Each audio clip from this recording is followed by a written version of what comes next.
We're all facing some pretty complex challenges these days.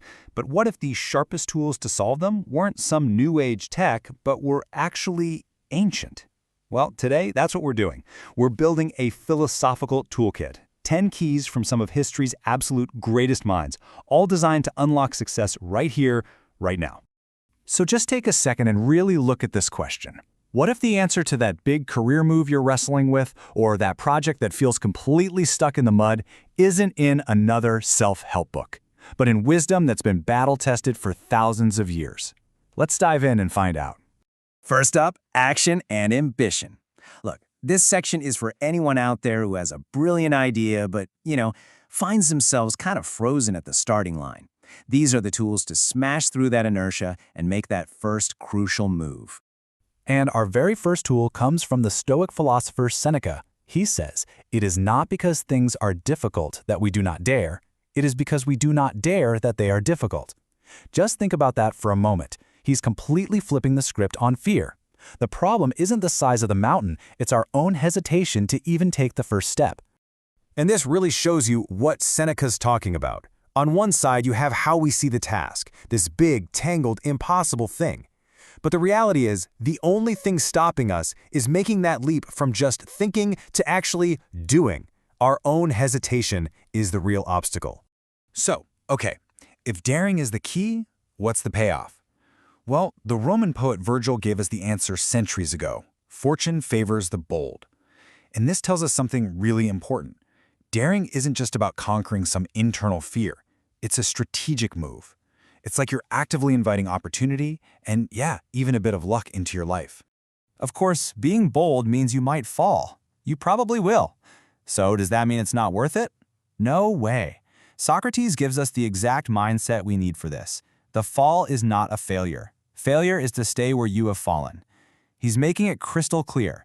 Failure isn't some event that happens to you. It's a conscious choice to just give up. And that leads us to the final tool for getting into action, also from Socrates. It really comes down to where you aim your energy. He said, "The secret of change is to focus all of your energy not on fighting the old, but on building the new." Your energy is a finite resource, right? So spend it building what's next, not trying to fix what's already done. All right, so now we've got the tools to get moving. But, external action is only half the battle. Now we've got to turn inward. Part 2 is all about forging your inner compass. It's about mastering your perception of the entire world around you. This next idea from the Stoic teacher Epictetus might just be one of the most powerful things we talk about today. What troubles men are not things, but the judgments they hold about things. Let that sink in. The event itself, a stock market dip, some critical feedback, whatever, it's neutral. It's just a fact. The pain, the stress, the anxiety, that stuff comes from the story we tell ourselves about it. And this slide breaks that process down perfectly. Step 1 is reality, the thing that happens. Step 3 is our emotion, how we feel. But look at that critical step right there in the middle, our judgment. That's the filter. That's the story. And here's the secret. That middle step is the only part we actually truly control. You change the judgment, you change the emotion. It's that simple. This mindset completely redefines how we chase happiness, too. The spiritual teacher Arnaud Desjardins wrote, "Happiness does not depend on what we lack, but on the good use we make of what we have." It's such a powerful shift from a mindset of accumulation to one of application. It's not about getting more stuff, it's about becoming more resourceful with what you've already got. And to really sharpen that focus, Confucius gives us this incredible jolt of urgency. We have 2 lives, and the second begins when we realize we only have one. Just look at this. It's a call to shift from that kind of gray autopilot existence to one that's vibrant and intentional. It's not about being morbid. It's about making the choice to truly live, starting right now. Okay, so we've got tools for action and tools for perception. This final section is where we combine them.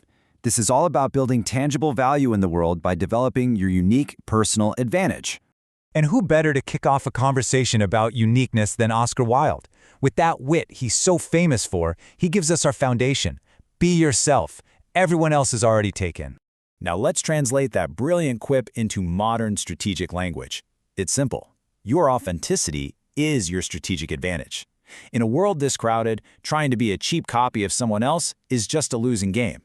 Your unique perspective, your genuine personality, that right there is your real competitive edge.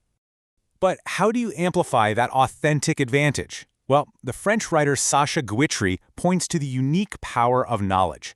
Knowledge is the only thing that increases when it is shared. Think about that. Unlike money or resources, knowledge isn't a zero-sum game. When you share your ideas, you don't lose anything. In fact, you expand the pie for everyone, including yourself. But listen, that authentic value and deep knowledge, they don't just appear overnight. They require serious commitment. As Thomas Jefferson put it, the price of perfection is constant activity. This isn't about one heroic burst of effort.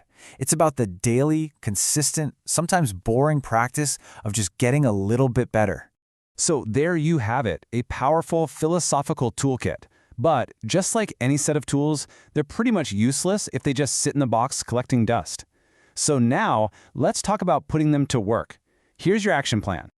Let's boil this all down into your core toolkit. Number 1, dare first. Remember Seneca, action is the cure for fear. Second, master your judgment. Separate the facts from the stories you tell yourself. Third, be authentic. Your unique way of seeing the world is your greatest asset. And finally, share your knowledge. The fastest way to grow what you know is to give it away. In the end, wisdom without action is just trivia. We've just unpacked 10 incredibly powerful ideas. So the only question that really matters now is the one right here on your screen. Which one of these are you going to put into practice today?